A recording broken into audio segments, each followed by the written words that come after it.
समर्थ. तर बघा ही नीलमताईंची ऑर्डर आहे. तर बघू शकताय त्यांनी कप धूप घेतलेला आहे. त्यात बघा एक धूपदाणी घेतलेली आहे आणि एकूण सगळे पवित्र जल घेतलेत. आणि ही ऑर्डर जी आहे ते पाटण तालुक्यातून आहे. बघू शकताय पवित्र जल गुलाबाचं घेतलंय, तसंच बघा मोगऱ्याचं घेतलेलं आहे, तसंच बघू शकताय लव्हेंडरचं घेतलेलं आहे, चंदन, एकूण सगळे त्यांनी बघा गुलाब स्प्रे आपल्याकडले सगळे स्प्रे घेतले सगळ्या फ्लेवरचे. एक धूपकप आहे, तसं बघू शकताय चंदनाचं अत्तर आहे, तसंच बघा चंदनाचे 2 अत्तर आहेत ताईंचे, केवड्याचे 1 अत्तर आहे, त्याचवर बघू शकताय केवड्याचे 2 अत्तर आहेत आणि गुलाबाचे 2 अत्तर आहेत, प्रत्येकी 2-2 अत्तर.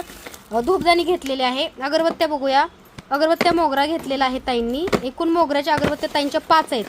कारण जसं मी सांगितलंय लक्ष्मीला मोगरा गुलाब प्रिय आहे, तर ताईंनी मोगऱ्याचीच अगरबत्ती ऑर्डर केली आहे.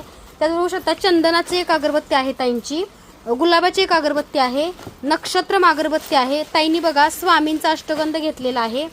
तुपाचा 1 तास 10 मिनिटं चालणारा शुद्ध प्युअर गाईच्या तुपाचा दिवा घेतलेला आहे. आणि ताईंनी बघा सुंदर असा कमळाचा मुकुट घेतलेला आहे. तर ही ऑर्डर जी आहे ती पाटणवरून आहे, सुंदर अशी, आणि मार्गशीर्ष गुरुवारची ऑर्डर आहे बरं का. त्याचवर बघा ताईंचे हे आसन पण आहे आणि कुंचन सुद्धा आहे ऑर्डरमध्ये. तर ह्याचं मी सेवा दाखवलेली आहे, तशाप्रमाणे तुम्ही सुद्धा करा. तर अशी ऑर्डर ताईंची आहे मार्गशीर्ष गुरुवार स्पेशल.